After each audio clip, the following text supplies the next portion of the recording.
जय जगन्नाथ सांग माने केमती अच्छंती भल अच्छंती तो आशा करुँच आपण मैंने बहुत भलरे थे सांग माने आज जो टॉपिक नहीं मु आसी ना से टॉपिक उपरे आलोचना करबा मोर बहुत बड़ भूल हम सांग माने आजिर प्रहित बापा माँ कहीं चाहते पिला माने गवर्नमेंट स्कूल न पढ़ी प्राइवेट स्कूल रे पढ़ंतु।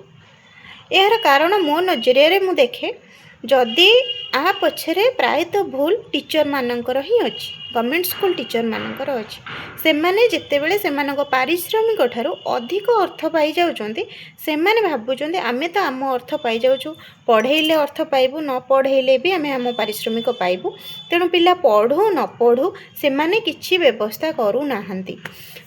नेक्स्ट आमे 12 वर्ष तलक फेरी जा आम समय कथा मुझे कहूँ आम मानकर टीचर मैंने एत भल थे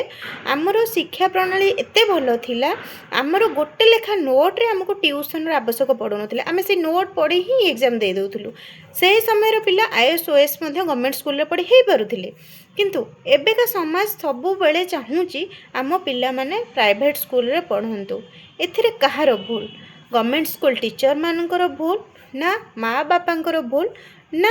एजुकेशन डेभलप भूल कहार भूल आपण कमेंट माध्यम रे जणेबे आ हाँ आपण माने के स्कूल पढ़ी कमेंट रे मध्य कहिबे। रहूची जय जगन्नाथ। आ मो कथारे जदि किछि भूल थाए क्षमा करिवे।